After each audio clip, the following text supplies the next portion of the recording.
Tara Gueye, porteuse du brassard numéro 9, âgée de 22 ans et étudiante en licence 2 d'économie, est la nouvelle reine de la beauté ivoirienne. Elle a été présélectionnée à Yamoussoukro. 26 candidates étaient en compétition lors de la finale de la 23e édition du concours Miss Côte d'Ivoire.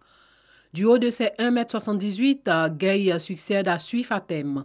Les candidates numéro 16, Irie Satia, numéro 27, Leila Kone, numéro 19, Calix Lavry et numéro 5, Laetitia Deza ont été respectivement désignées première, deuxième, troisième et quatrième dauphine de cette compétition. La nouvelle ambassadrice de la beauté ivoirienne gagne plusieurs lots, dont une enveloppe de 10 millions de francs CFA et un véhicule.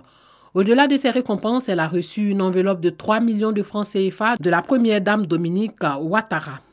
Dominique Ouattara qui a aussi récompensé les 4 dauphines, la première 2 millions de francs CFA, la seconde 1 million de francs CFA, la troisième 500 000 francs CFA et la quatrième 500 000 francs CFA, ainsi que les candidates reparties en couronne 3 millions de francs CFA. La 23e édition du concours Miss Côte d'Ivoire s'est tenue autour du thème « Non à la drogue pour une jeunesse saine et autonome ».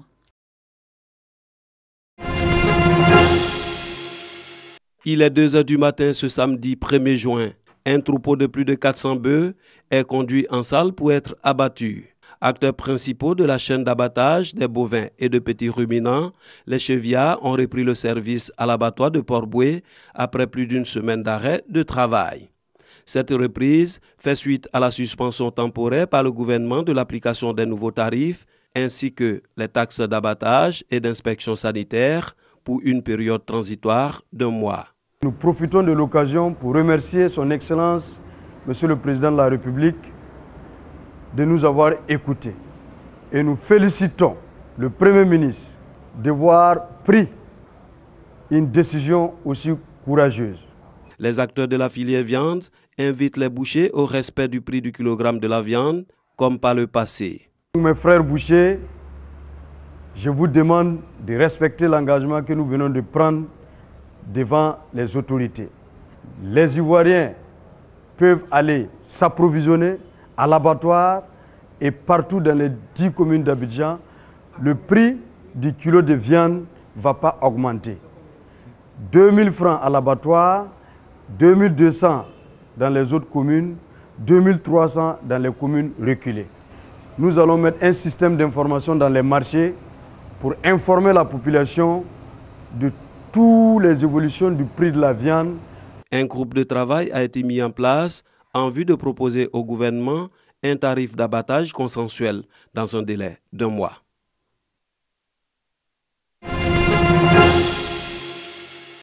Dimboko, chef-lieu de la région d'Unzi.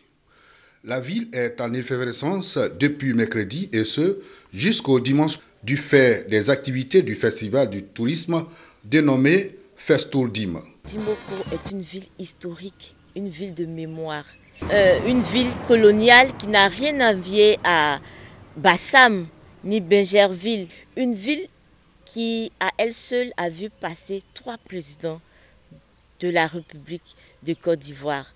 Alors je voudrais citer le premier président fondateur de la Côte d'Ivoire, le président Félix Houphouët-Boigny, qui a fait l'école primaire de l'EPP Plateau de l'école régionale.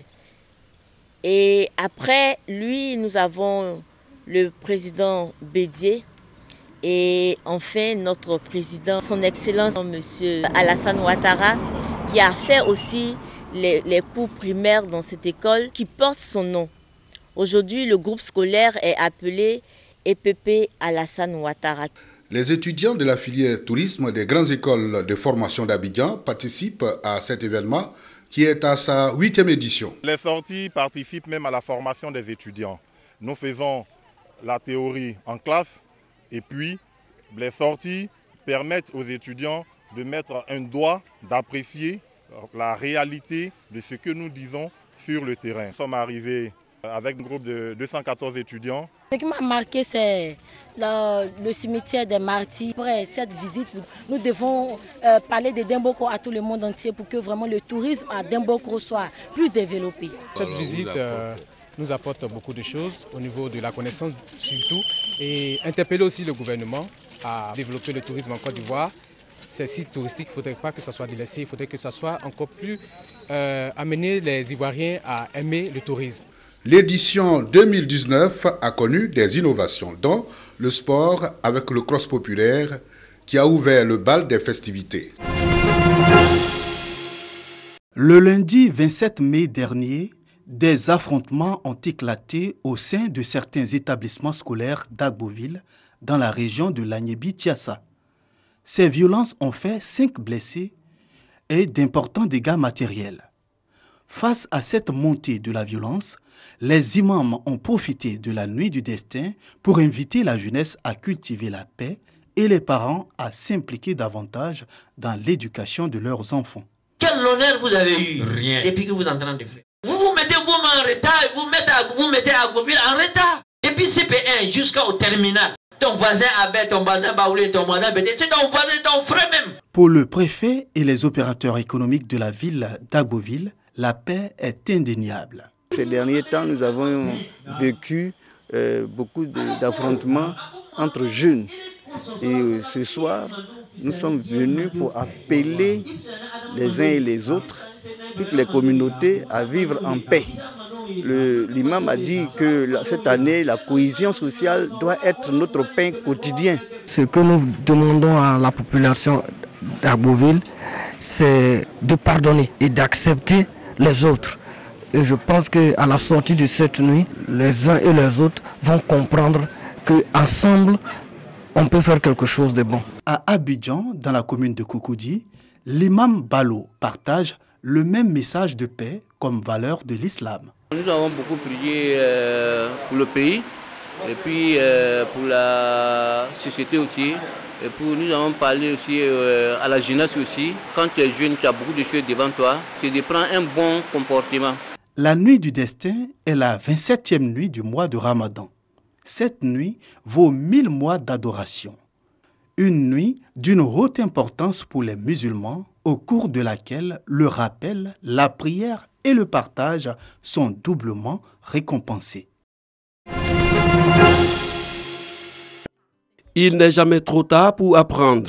Ces grands-mères sud-coréennes n'ont jamais appris à lire. Dans leur jeunesse, l'école n'était pas la place des filles.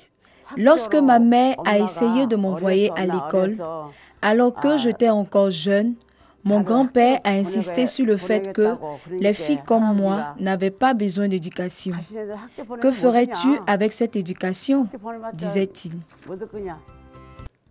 La Corée du Sud est une société patriarcale depuis des siècles. Mais ces femmes se mettent aux mathématiques et à la lecture en compagnie des plus petits. Je vais terminer l'école élémentaire avec les grands-mères, puis aller au lycée avec elles. J'irai à l'université avec elles également. Ça me fait vraiment plaisir d'apprendre à lire, ce que je ne savais pas faire avant. C'est fantastique. Je ne vais plus être maîtrisée par les autres. Je peux lire les enseignes et panneaux et les sous-titres à la télé.